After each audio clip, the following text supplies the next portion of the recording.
كل شيء ما عندي. 5000 ما بجيبي. كلمة حق هاي مو كلمة حق. احنا نريد حق، نريد وطن.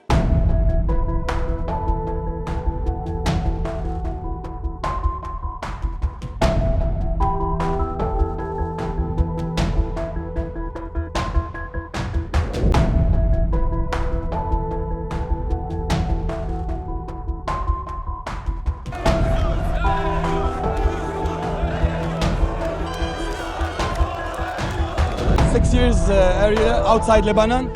I came back because I want to live here in my country. I don't want to. I live once. I don't want to live outside my country. I want to live inside my country.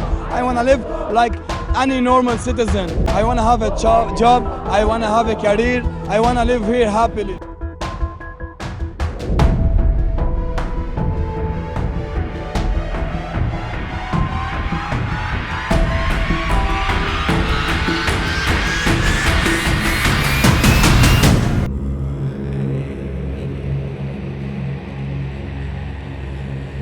The demonstrators are of different sort. There is, however, one thing that is common to all the countries that you just mentioned, which is the generational aspect. These are millennials who feel very much disenfranchised and not represented by their leaders, and therefore they take to the street because they feel that the traditional mechanism of political representation, such as elections, actually do not work to represent who they are at the political level. We have people who have different values. I am talking here about postmodern values that are more transparency, more equality, more dignity. And we have in front of them a leadership that is actually aging and that is still trying to hang on there and to lead the old regime with the same tactic.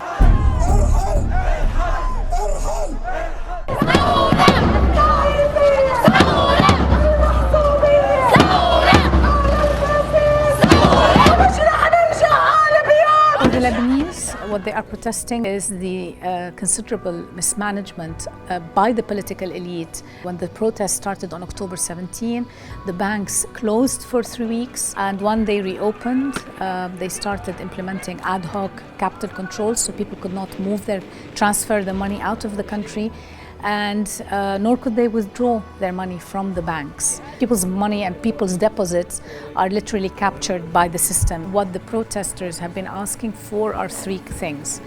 A, they want a new cabinet that is composed, i.e. people who are not affiliated with any of the political parties. The second demand is that this cabinet would be tasked with extraordinary measures on the economic front. It would implement an economic rescue plan for Lebanon, and it would also prepare a new election law to allow new faces to emerge. And then the third step would be to hold early elections, so you have a new parliament that is more representative of the mood of Lebanese society today.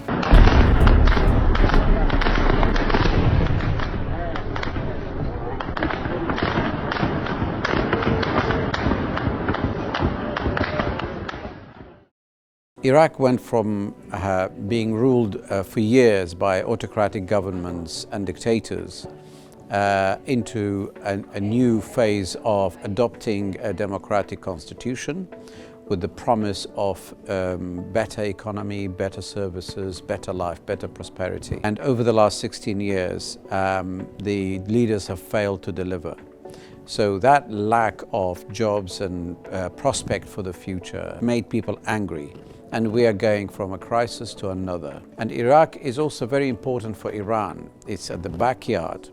And the two have become strategically linked. And of course, in the current climate of rivalry between US and Iran, Iraq is becoming even more important platform for both sides. The demonstrations and uprising in Iraq is the best thing that has happened to Iraq, because in many ways it has made the leaders as well as regional powers to reflect on the past policies. It will now make politicians think again about the voters, about the need of the people, about how far they can take it, about the corruption, how far it can spread.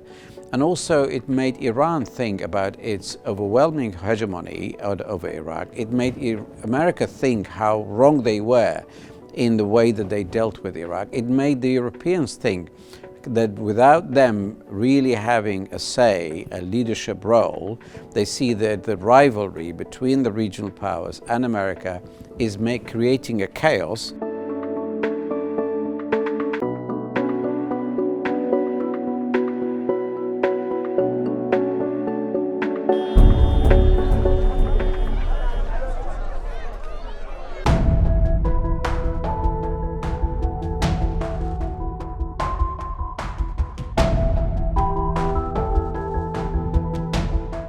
In Iran, there's a lot of pent-up frustrations within the society because of political stagnation and economic stagflation. This is a country that has been in crisis for many years now, years of sanctions, followed by high tensions in the nuclear issue. And the system has proven itself incapable of reforms. And that in and of itself has created a sense of hopelessness and despondency within the population.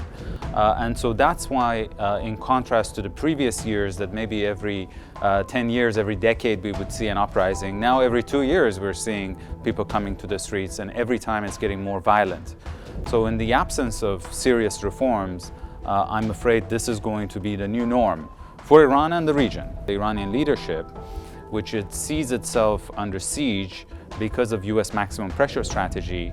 And so for a regime that is constantly paranoid that its enemies are out there to get him and basically to undermine the system, now I think this time around they connect the dots and they feel that there are foreign hands behind what's happening in Lebanon, what's happening in Iraq, and what's happening in Iran, which unfortunately would push them more towards repression rather than reform.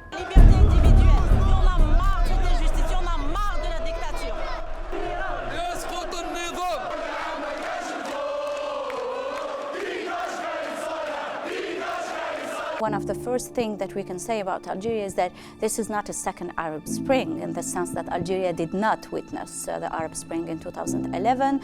This is the first country in which protests have been, massive and peaceful. What I also noted, because I was lucky enough to be there to participate with my fellow citizens to these demonstrations, is I think that by the opposite to other countries, I'm thinking here, for instance, about Iraq, where the mobilization is mostly organized by youth. In Lebanon, it's the middle class.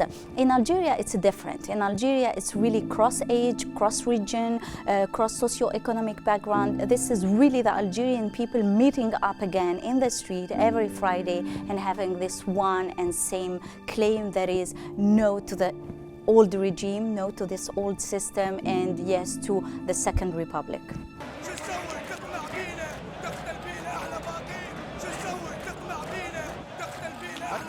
We do not consider the Arab Spring, and we do not consider it ended. We think it has evolved. It started with a wave of disrupting the previous order. It encouraged more and more people to question the status quo, question the rule of their leaders and the legitimacy of the power. And that shake-up initially became, in some countries, very bloody, but the movement, the vibration is still ongoing. So we have not seen the end of that process. We're in the middle of it. And even today, we are experiencing transformation into something new.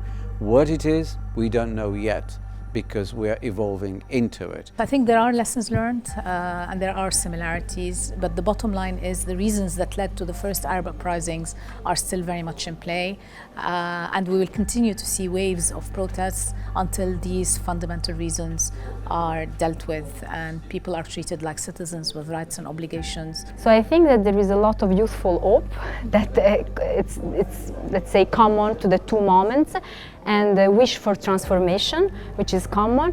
What is different, I think, is that there is a lot of discussion also among the political leadership whether this new wave of revolution, let's say, will end up into a catastrophe like those one that happened in 2011. In 2011, the entire eyes of the world were on the Arab region.